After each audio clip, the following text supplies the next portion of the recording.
الذین استغفروا.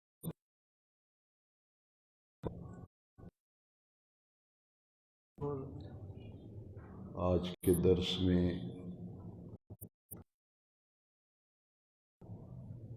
چھٹی شب جو کہ پڑھی گئی ان میں 7ویں پارے کا بات کرنے کا شرف حاصل کیا.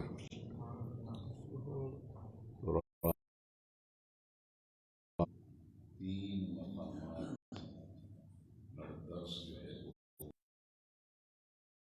ایک تو یہ سورہ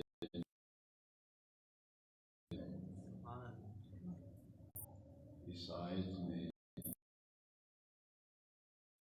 سورہ نساء کو پہلے گزر چکی تھی. سورہ مائدہ عربی میں دسترخوان کو کہتے ہیں. خلیل نے حضرت عیسیٰ علیہ السلام سے آسمان سے ہمارے لیے پکے پکائے کھانے نازل علینا مائدۃ من السماء، پکائے کھانے نازل ہونے کی دعا کی گئی. تو بنی اسرائیل کے لیے پھر آسمان سے دسترخوان.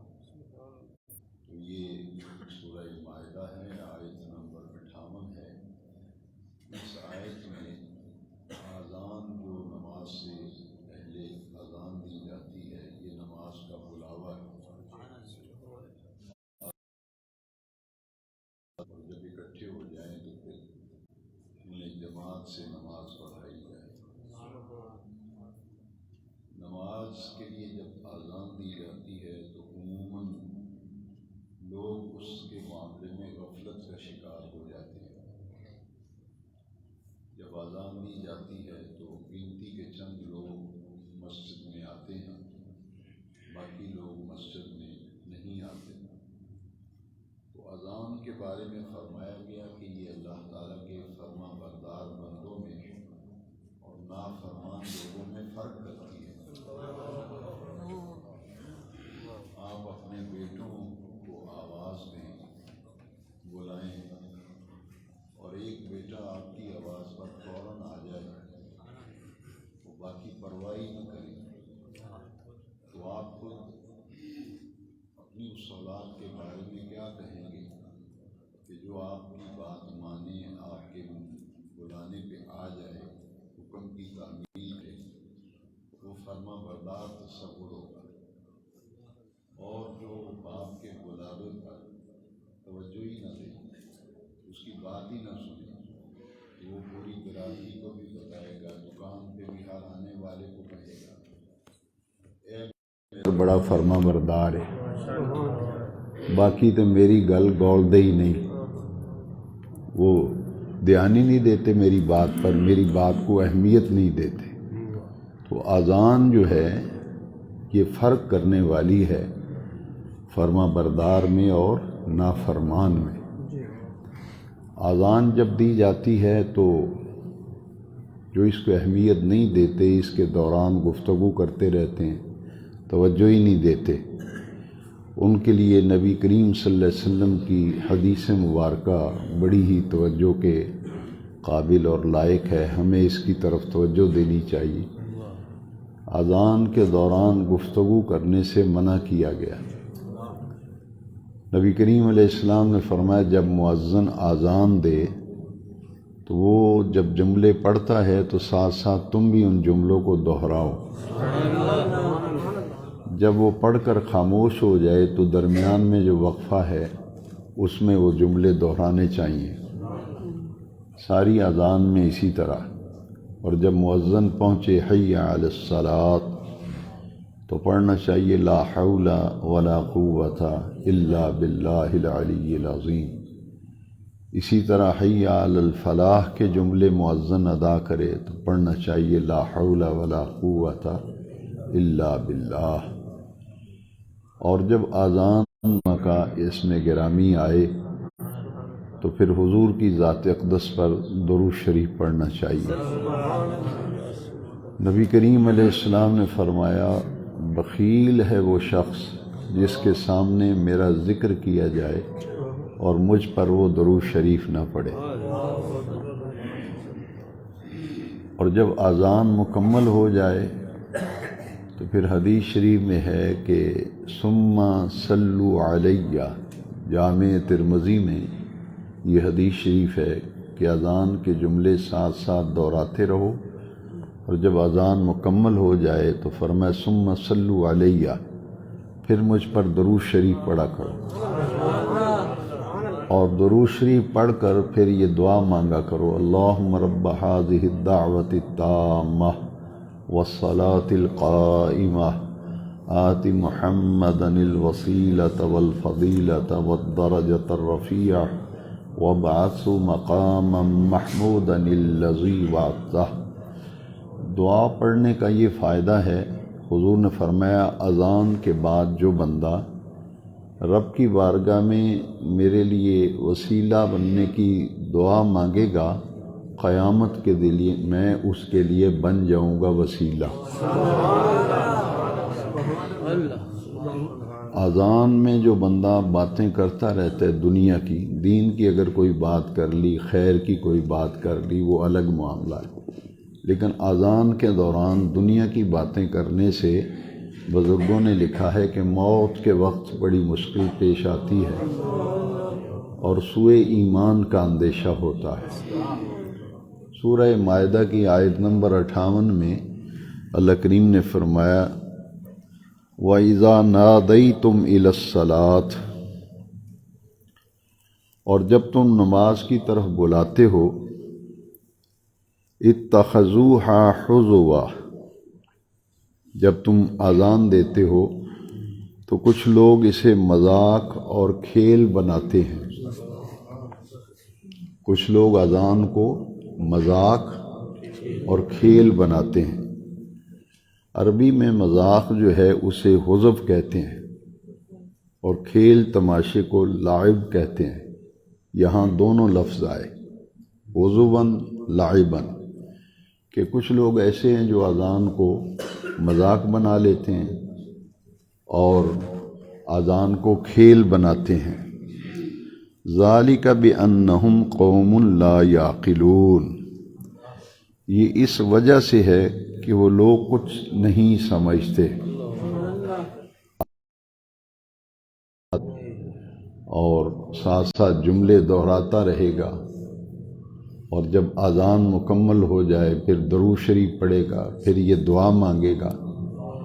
اس دعا کی اتنی برکت ہے، جو بندہ پابندی سے اذان کے بعد یہ دعا پڑھتا ہے، قیامت کے دن نبی کریم علیہ السلام اللہ کی بارگاہ میں اس کے لیے وسیلہ بنیں گے۔ یہ حدیث شریف بخاری شریف میں ہے، جو میرے لیے اذان کے بعد رب سے وسیلہ مانگے گا میں اس کے لیے بن جاؤں گا وسیلہ۔ تو اذان کا احترام، اذان کا ادب، اور اذان سنتے ہی پھر نماز کی تیاری کرنا۔ اسلام کے نظام حیات میں اذان کو یہ اہمیت حاصل ہے، یہ بلاوا ہے اللہ کی عبادت کے لیے۔ نماز کے لیے بلاوا ہے، اور اللہ کی عبادت کے لیے بلاوا ہے اذان۔ تو اذان کا احترام، اس کا ادب موت کے وقت آسانی پیدا کرتا ہے، اور جاں کنی کے وقت اللہ کریم اس عمل کی برکت سے بڑی ہی رحمتیں فرماتے ہیں۔ اور اذان کا یہ مقصد ہوتا ہے کہ دنیاوی مصروفیات فوراً چھوڑ دی جائیں، اور اپنے رزاق حقیقی کے حضور سجدہ ریز ہونا چاہیے۔ روزی رساں اللہ کی ذات ہے، رزاق۔ لہذا جب اللہ کریم کی عبادت نماز کے لیے بلاوا آ جائے تو پھر یہ تصور کرنا چاہیے کہ میں روزی کمانے کے لیے بیٹھا ہوں تو میرا رزاق حقیقی تو اللہ ہے۔ اب میرے رزاق حقیقی کا بلاوا آ گیا ہے، جو اصل مجھے رزق دینے والا ہے۔ وَمَا مِن دَابَّةٍ فِي الْأَرْضِ إِلَّا عَلَى اللَّهِ رِزْقُهَا، زمین پر جتنے چلنے والے ہیں ان کا رزق تو اللہ کے ذمہ ہے۔ تو پھر وہ فوراً اپنے رزاق حقیقی کے حضور سجدہ کرنے کے لیے تیار ہو جاتا ہے اور اپنے رب کے حضور سجدہ ریز ہوتا ہے۔ اور ایک شخص مال اور دنیا کی دولت کی محبت میں اتنا آگے نکل جاتا ہے کہ جب وہ اذان ہوتی ہے تو پرواہ نہیں کرتا، وہ مال و دولت کے جمع کرنے کی فکر اس کو زیادہ ہوتی ہے، اس لیے پھر وہ سستی اور غفلت کا شکار ہو کر وہ نماز کے لیے اندازہ لگائیں کہ آپ کی دکان ہے، کاروبار ہے، جب آپ کی کوئی دعوت کرتا ہے، ایک دعوت یعنی بلاوا، ایک اللہ کی عبادت کا بلاوا ہے، آپ کسی ولیمے کی دعوت آئے تو دکان چھوڑ کر جاتے نہیں ہیں؟ بولیے، دعوتوں پہ جاتے ہیں کہ نہیں جاتے؟ تو جو رزاق حقیقی ہے، کیا اس کی عبادت کی جو دعوت ہے، اذان دعوت ہے، بلاوا ہے کہ سب سے بڑا فرض، سب سے بڑی ذمہ داری تمہارے اوپر 5 وقت کی نماز ہے، لہذا اسے چھوڑ کر ہم اپنی عارضی محبوب جو ہیں اور عارضی لذتیں جو ہیں ان کے پیچھے پڑتے ہیں۔ اس لیے ہمیں توجہ دینی چاہیے کہ اذان کی آواز سنتے ہی سب کام چھوڑ کر اپنے خالق حقیقی، مالک حقیقی اور رزاق حقیقی کی بارگاہ میں حاضری دینی چاہیے۔ اور جو لوگ اذان، اللہ کی دعوت پر، بلاوے پر، نماز کے لیے بلاوے پر کان نہیں دھرتے، توجہ نہیں دیتے اور مسجد میں حاضری کی کوشش نہیں کرتے، ہم سب کو اس طرز عمل پر نظر ثانی کی ضرورت ہے۔ یہ جو ہمارا طرز عمل ہے، اس پر نظر ثانی کی ہمیں سوچنا چاہیے، اس بارے میں غور کرنا چاہیے۔ اور اذان کی اتنی اہمیت ہے، یہ آیت نمبر 58 ہے سورہ مائدہ کی، جس میں اذان کا ذکر آیا۔ اس پر میں صرف اس وقت ایک حدیث عرض کرتا ہوں کیونکہ درس میں وقت اتنا ہی ہوتا ہے۔ حدیث شریف کی مشہور کتاب ہے نسائی شریف، سیاستہ میں شامل ہے، جو حدیث کی 6 کتابیں ہیں۔ نسائی شریف اس کا کتاب الاذان ہے، چیپٹر جو ہے نا، باب کتاب الاذان، اور چیپٹر نمبر 14 ہے، حدیث کا نمبر ہے 647۔ نسائی شریف کی حدیث 647 نمبر ہے حدیث کا۔ نبی کریم صلی اللہ علیہ وسلم نے ارشاد فرمایا، اللہ تبارک و تعالی اور اس کے فرشتے جو پہلی صف میں نماز پڑھتے ہیں لوگ، تو اللہ اور اس کے فرشتے پہلی صف پر اپنی رحمتیں نازل کرتے ہیں۔ پہلی صف کی فضیلت میں نبی کریم علیہ السلام نے یہ ارشاد فرمایا۔ ایک اور حدیث میں ہے، اگر لوگوں کو علم ہو جائے کہ پہلی صف میں کتنی فضیلت ہے تو مسجدوں میں قرعہ اندازی کرنی پڑے، پہلی صف میں جس کا قرعہ نکلے وہ پہلی صف میں بیٹھے، اگر لوگوں کو اہمیت کا اندازہ ہو جائے۔ پہلی صف پہ جو نماز پڑھنے والے ہیں ان پر اللہ تعالیٰ اور اس کے فرشتے رحمتیں بھیجتے ہیں۔ سب سے پہلے جب جماعت کھڑی ہوتی ہے، امام پر رحمت نازل ہوتی ہے، اس کے بعد جو بالکل امام کے پیچھے بندہ کھڑا ہوتا ہے اس پہ رحمت نازل ہوتی ہے، پھر دائیں طرف کے نمازیوں پر، اس کے بعد پھر بائیں طرف پہلی صف میں جو لوگ ہوتے ہیں ان پر رحمتیں نازل ہوتی ہیں، اور اس کے بعد پھر جتنی صفیں ہوتی ہیں پیچھے، پھر ایک دم ان سب پہ رحمتیں نازل ہوتی ہیں۔ یہ ترتیب ہے رحمتوں کے نزول کی۔ نبی کریم علیہ السلام نے فرمایا کہ مؤذن کے اذان کی آواز جہاں تک پہنچتی ہے، جہاں تک اس کی اذان کی آواز پہنچتی ہے، اتنی مقدار میں اذان دینے والے کے گناہ معاف کر دیے جاتے ہیں،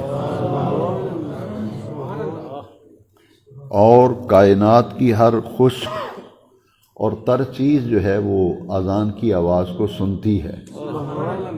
حضور کی حدیث ہے، خشک اور تر ہر چیز اذان کی آواز کو سنتی ہے۔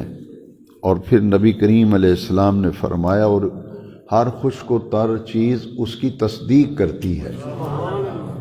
وہ کہتی کہ مؤذن جو کچھ کہہ رہا ہے یہ بالکل صحیح کہہ رہا ہے اور یہ حق کہہ رہا ہے، اس کا بلاوا بھی حق ہے، اور نماز کے لیے اس کا بلاوا یہ حق پر مبنی ہے، اور ہر خشک و تر چیز اذان کے کلمات کی جو مؤذن پڑھ رہا ہوتا ہے اس کی تصدیق کرتی ہے۔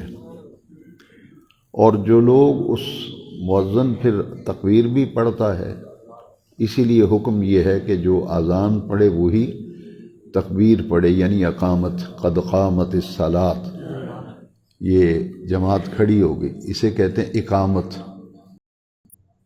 ہم اپنی زبان میں اسے تکبیر کہتے ہیں، لیکن اس کا اصل نام ہے اقامت۔ اب جب مؤذن اقامت پڑھتا ہے اور جب وہ کہتے ہیں قد قامت الصلاۃ، قد قامت الصلاۃ، تو جو لوگ اس کے ساتھ پھر کھڑے ہو جاتے ہیں صفوں میں، تو نبی کریم علیہ السلام کا تو عند ربھا کیوں نہیں بناتے جس طرح فرشتے اپنے رب کی بارگاہ میں صفیں بناتے ہیں۔ ہم صفیں بناتے ہیں تو ایک دوسرے کو کہتے ہیں کہ تم آگے چلے جاؤ، تم آگے چلے جاؤ، کوئی نمازی آگے آنے کے لیے اکثر و بیشتر قلیل لوگ ہیں۔ جب کہا جائے گا کہ آگے آ جاؤ بھائی صفیں صحیح کرو، تو ہر آدمی دوسرے کو کہے گا کہ تم جاؤ، ایسے اشارہ کریں گے، چل یار اندر چلتا ہے تو اگلی صف پہ چل، خود نہیں آئیں گے۔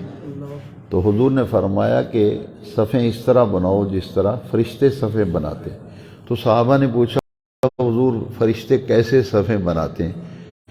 فرماتے ہیں پہلے کوشش کرنی چاہیے کہ ایسی جگہ سنتیں پڑھی جائیں، صفوں میں بیٹھنا یہ نمازیوں کی ذمہ داری ہے۔ تو اذان ایک ایسا عمل ہے جس کا ذکر رات کی تراویح میں گزرا، اور میں نے مناسب سمجھا کہ آج میں اس حوالے سے کچھ باتیں آپ کی خدمت میں عرض کر دوں۔ دوسری چیز جو میں نے رات تراویح کے بعد بھی اس پر درس دیا، گفتگو کی، لیکن کچھ ایسے لوگ ہوتے ہیں جو تراویح میں نہیں ہوتے، فجر میں ہوتے ہیں، اس لیے اس پر میں تھوڑی سی رات میں نے مختصر گفتگو کی، اس پر میں ذرا تفصیل سے کچھ عرض کروں گا، کیونکہ یہ بڑا اہم مقام ہے قرآن مجید کا۔ یہ سورہ مائدہ ہے، سورہ مائدہ ہے، اور اس کی جو آیت نمبر ہے 6 ہے، ایھا الذین آمنوا اذا قمتم الی الصلاۃ فاغسلوا وجوہکم وایدیکم الی المرافق وامسحوا برؤوسکم وارجلکم الی الکعبین۔ یہ وضو کے 4 فرض ہیں جو اس آیت میں بیان کیے گئے ہیں، یعنی اتنی اہم بات ہے، یہ 4 چیزیں وضو میں اتنی اہمیت رکھتی ہیں کہ رب ذوالجلال نے خود قرآن کی آیت میں ان کا ذکر فرمایا، اور جس ترتیب سے وضو کرنا چاہیے اس ترتیب کو بھی بیان کیا گیا۔ اذا قمتم الی الصلاۃ کا معنی ہے جب تم نماز کا ارادہ کرو، اے ایمان والو جب تم نماز کا ارادہ کرو، نماز پڑھنے لگو، فاغسلوا وجوہکم، اپنے منہ جو ہے نا یعنی چہرہ، وجہ منہ کو کہتے ہیں چہرے کو، اپنے چہروں کو دھویا کرو، اور وایدیکم، اور اپنے دونوں ہاتھوں کو دھویا کرو، الی المرافق، اپنی کونیوں تک، دونوں ہاتھ کونیوں سمیت دھونا، اور اپنا چہرہ دھونا۔ پہلا فرض وضو کے اندر 4 چیزیں فرض ہیں، چہرے کو دھونا، دونوں ہاتھوں کو کونیوں سمیت دھونا، وامسحوا برؤوسکم، اور سر کا مسح کرنا، یہ بھی وضو کا فرض ہے، تیسرا فرض۔ اور چوتھا فرض ہے وارجلکم الی الکعبین، اور دونوں پاؤں کو ٹخنوں سمیت دھونا، دونوں ہاتھوں کو کونیوں سمیت دھونا اور دونوں پاؤں کو ٹخنوں